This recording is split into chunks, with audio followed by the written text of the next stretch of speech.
नमस्ते दोस्तों, आपको आपके चैनल रहस्यमय उड़ीसा में स्वागत करते हैं। हमें आशा करते हैं कि भगवान श्री श्री जगन्नाथ जी की कृपा से आप सभी कुशल पूर्वक होंगे। अनंत कोटि विश्व ब्रह्मांड के स्वामी भगवान श्री श्री जगन्नाथ की श्री चरण कमल में ये अधम दास का कोटि कोटि नमन।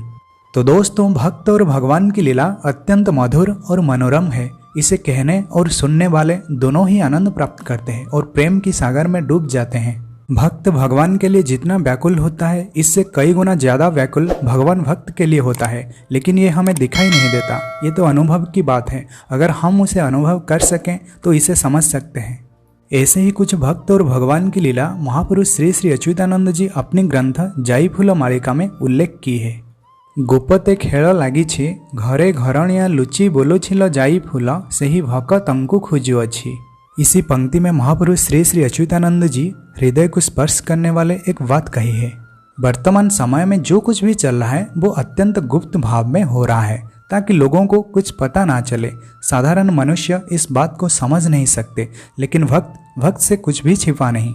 भगवान जो लीला करते हैं अपने आप से पहले अपनी भक्त को बता देते हैं, इसलिए क्योंकि वो भी इस आनंद का भरपूर मजा उठा सके। हर युग में भगवान और भक्त के बीच में ऐसा लीला होता रहता है।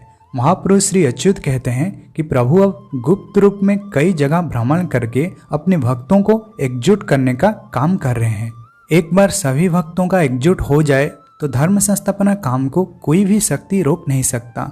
माया के प्रभाव से हम अपने आप को भूल चुके हैं, लेकिन उनसे कुछ छिपा नहीं। वो हमें पहले भी जानते थे और आज भी। इसके दूसरे पंक्ति में फिर महापुरुष श्री श्री अच्युतानंद जी ये कहते हैं, पंचु पांडवंकु घेनी बड़ो मांटुकु से भांगिवे टाणिलो जाई फूल तांको संगे थिवे हड़ पानी। पंचो पांडव यानी युधिष्ठिर, भीम, अर्जुन, नकुल और सहदेव, और इनके साथ भगवान स्वयं माधव और भगवान श्री रेवती रमन स्वयं शेषनाग जी मिलकर गढ़मांटू को तोड़ देंगे। यहाँ जो गढ़मांटू कहा गया है वो एक सुरंग है, और दूसरे पंक्ति में इसके बारे में थोड़ा सा प्रमाण मिलता है।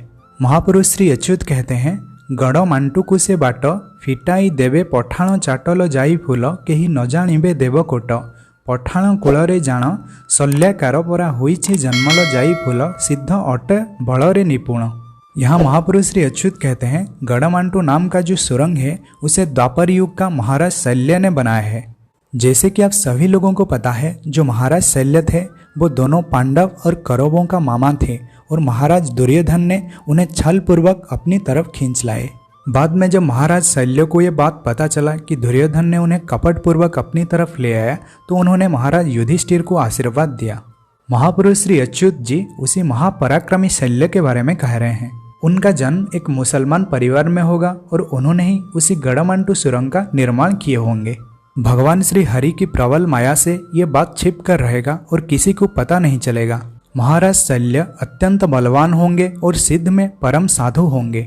दूसरे पंक्ति में महापुरुष श्री अच्युत कहते हैं, अर्जुन एक सରରେ गोरा सैन्य को मारिब तत्परेल जाई फूल केही न जानिबे से मायारे।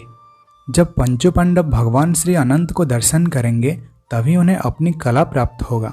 भगवान श्री कृष्ण द्वापर युग में जब वैकुंठ गमन किए थे, उसी समय अर्जुन से अपनी समस्त कला को हरण करके ले आए थे, और उसी कला को फिर इस कलियुग में वो अर्जुन को प्रदान करेंगे।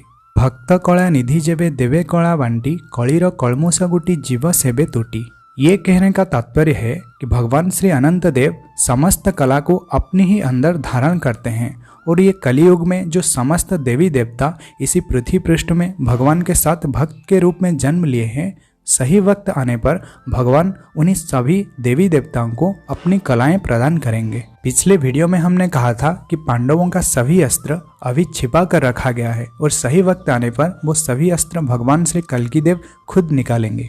सही वक्त आने पर अर्जुन अपनी गांडीव से लाखों विदेशी सैन्य का वध करेंगे और अपनी यश और कीर्ति को चारों दिशाओं में फैलाएंगे। भारते विजाति गण नर हिवे केही गोटाए जानल जाई फूल सेही सरवे हेवे निधन। यहाँ महापुरुष श्री अच्युत कहते हैं, इसी पवित्र भारत भूमि में सनातन धर्म को फॉलो करने वाले सिर्फ बच पाएंगे, और बाकी जितने भी लोग हैं उनका संहार होगा, उनका निधन होगा। यहाँ महापुरुष एक वर्ड इस्तेमाल किया है, विजाति। विजाति का मतलब यहाँ कोई जाति, धर्म या फिर संप्रदाय के बारे में नहीं।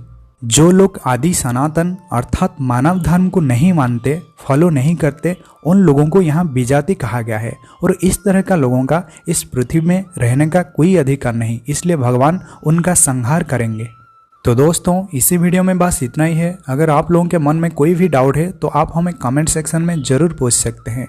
तो आप सभी को जय माधव, जय पंचसखा, जय उड़ीसा, जय भारत।